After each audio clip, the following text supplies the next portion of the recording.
Hello friends, स्वागत है आप सभी दोस्तों का कंपटीशन फॉर जॉब में। मैं महेश चौधरी आप लोगों का स्वागत करता हूं आज की इस नई वीडियो में।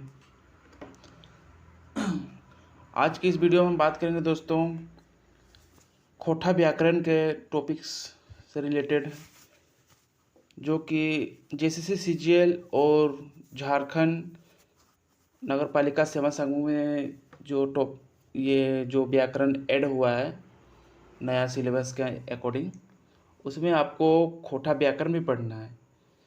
तो अगर आप जो चाह रहे हैं, जो आप अपना लक्ष्य बनाए हुए हैं 90 प्लस स्कोर करने का व्याकरण में, सॉरी अपना लैंग्वेज पेपर में, तो अगर आप खोटा व्याकरण को लेके चलेंगे तभी आप 90 प्लस स्कोर कर पाएंगे, अन्यथा आप पीछे रह जाएंगे। इसीलिए इसको आप इग्नोर नहीं कर सकते खोटा व्याकरण को। इसलिए दोस्तों आज की इस वीडियो में हम खोटा व्याकरण में हम बात करेंगे संज्ञा के बारे में बात करेंगे। तो ठीक है दोस्तों, चलते हैं, हम बात करते हैं संज्ञा के बारे में। तो संज्ञा क्या है, संज्ञा किसे कहते हैं? सबसे पहले मैं हिंदी में बताऊंगा, फिर खोटा में बताऊंगा। संज्ञा किसी वस्तु, व्यक्ति, स्थान, समूह के नाम या किसी भाव को संज्ञा कहा जाता है। ठीक है दोस्तों, जैसे हो गया किसी वस्तु में हो गया, जैसे कि अमरूद हो गया, खाने का चीज़ हो गया। ठीक है, व्यक्ति में हो गया मोहन हो गया, जगह में हो गया रामगढ़ हो गया, रांची हो गया, ये सब एक जगह है। ठीक है दोस्तों, तो इसे हम संज्ञा कहते हैं। संज्ञा के कितने टाइप होते हैं? 5 प्रकार के होते हैं संज्ञा, 5 टाइप्स होते हैं। पहला कौन सा है? व्यक्तिवाचक, फिर जातिवाचक, फिर समूहवाचक, फिर द्रव्यवाचक और 5वां भाववाचक।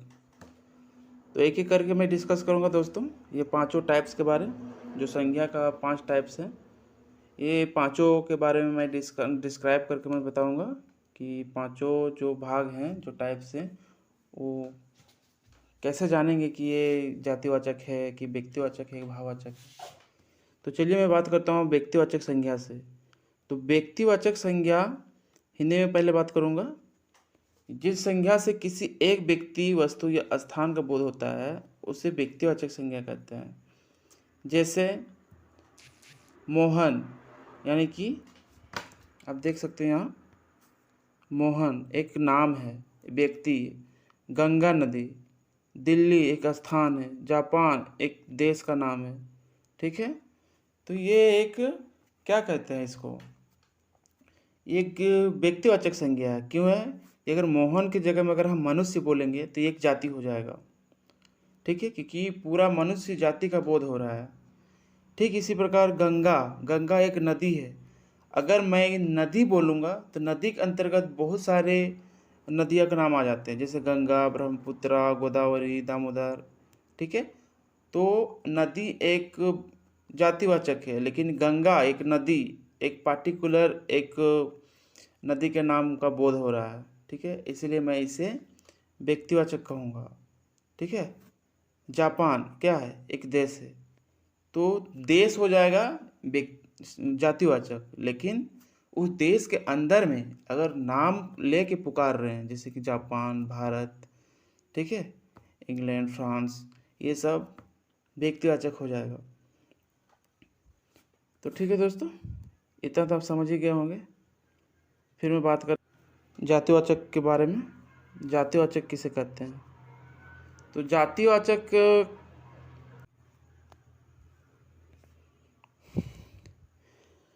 जिस संज्ञा से किसी जाति विशेष का बोध हो उसे जातिवाचक संज्ञा कहते हैं। ठीक है, जैसे कि मैंने बताया था अभी कि जातिवाचक में अगर नदी है तो वो नदी एक जातिवाचक है। अगर जानवर है तो जानवर एक जातिवाचक है। अगर कोई देश का नाम है तो वो देश एक जातिवाचक है। ठीक है, लेकिन अगर देश के अंदर में बोल दिया जाए कि भारत है, बांग्लादेश है, श्रीलंका है, तो वो हो जाएगा एक व्यक्तिवाचक। ठीक है, जानवर के अंदर में भैंस आ जाता है, गाय आ जाता है, बहुत सारे जानवर आते हैं। तो वो भैंस अगर पार्टिकुलरली अगर नाम लिया जाए भैंस या गाय तो फिर वो हो जाएगा व्यक्तिवाचक। लेकिन सिर्फ बोले कि जानवर तो जानवर एक हो जाता है जातिवाचक, क्योंकि वो एक जाति है जानवर। ठीक है दोस्तों। फिर देखते हैं दोस्तों गोठवाचक संज्ञा यानी कि समूहवाचक संज्ञा, यानी कि जिस संज्ञा से किसी वस्तु व्यक्ति के समूह का बोध होता है उसे गोठवाचक संज्ञा कहते हैं या फिर समूहवाचक संज्ञा कहते हैं। ठीक है, यानी कि किसी समूह का बोध हो, ज्ञान हो, उसको हम लोग समूहवाचक संज्ञा कहते हैं या गोठवाचक संज्ञा कहते हैं। जैसे कि देख लीजिए कोई मेला है तो मेला में बहुत सारे लोग इकट्ठा होते हैं तो उसे क्या कहेंगे हम लोग, एक समूह है तो समूहवाचक यानी कि गोठवाचक। गोठ का मतलब होता है समूह। ठीक है, एक बारात मिल के हम लोग जाते हैं ना, बारात में तो बहुत सारे लोग होते हैं, कोई सिंगल तो नहीं होता, इसलिए वो भी एक प्रकार का क्या हो गया, एक समूहवाचक संज्ञा हो गया। फिर आते हैं दोस्तों जिनिसवाचक संज्ञा यानी कि द्रव्यवाचक संज्ञा। तो द्रव्यवाचक संज्ञा क्या है, जो शब्द किसी तरल, ठोस, अधातु, धातु या पदार्थ या द्रव्य आदि का बोध करते हैं उन्हें द्रव्यवाचक संज्ञा कहते हैं। जैसे हो गया पानी, घी, तेल, कोयला, सोना, चांदी, फल, सब्जी, लोहा, ये सारे हो गए आपका द्रव्यवाचक संज्ञा, क्योंकि ये गिरा नहीं बल्कि मापा या फिर तोला जाता है। ठीक है दोस्तों, जरा नाप तोल करल जा सके है उसको जिनिसवाचक संज्ञा या द्रव्यवाचक संज्ञा कहते हैं। ठीक है ना। तो चलिए दोस्तों नेक्स्ट देखते हैं।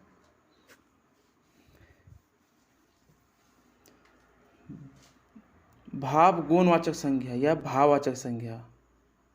भाववाचक संज्ञा में क्या जाएगा दोस्तों, ऐसे जे संज्ञा ले बेगत चाहे जिनसे गुण भाव चाहे दशा भाव फूर्छा है ओकरा भाव गुणवाचक संज्ञा बचकल जाए, यानी कि जिस संज्ञा से व्यक्ति या वस्तु के गुण, धर्म या दशा का बोध होता है उसे भाववाचक संज्ञा कहते हैं। जैसे कि इसका एग्जाम्पल बहुत सारे हैं। जैसे बुढ़ापा, मिठास, बचपन, मोटापा, थकावट, मानवता। ठीक है दोस्तों, ये सारे आपका भाववाचक हैं। भावार्थ प्रकट हो रहा है या भाव आ रहा है उसमें। बूढ़ा अगर हो जाएगा तो बुढ़ापा में पा लगा देंगे बुढ़ापा, ये आपका भावार्थ भाववाचक है। मीठा में अगर स लगा देंगे तो मिठास। बच्चा में अगर पन लगा देंगे तो बचपन, यह भाव उत्पन्न हो रहा है। ठीक है, जैसे ईमानदारी से बड़ा कोई धर्म नहीं, तो यहाँ ईमानदारी शब्द एक भावना प्रकट कर रहा है। ठीक है, अभी जैसे मेरी लंबाई मेरे दोस्त से अधिक है तो यहाँ पर लंबा होने का बोध हो रहा है, यानी कि इसमें कोई गुण बता रहा है। ठीक है, यहाँ कोई गुण बता रहा है और मैं इसका डिफिनेशन भी दिया था कि गुण, दोष, भाव या दशा बताए तो वो भाववाचक संज्ञा है। ठीक है दोस्तों, तो चलिए दोस्तों आज मैं इतना ही रखता हूँ, फिर नेक्स्ट पार्ट में बनाऊँगा वीडियो, इस पर व्याकरण में पूरा कंप्लीट करवा दूँगा। तब तक के लिए बाय बाय दोस्तों। सब्सक्राइब कर दीजिएगा मेरा और मुझे सपोर्ट कीजिए जिससे मैं मोटिवेट हो सकूं और मैं आगे के वीडियो इस तरह बनाते रहूं और आप लोग के लिए हेल्पफुल हो। ठीक है दोस्तों, तब तक के लिए बाय बाय।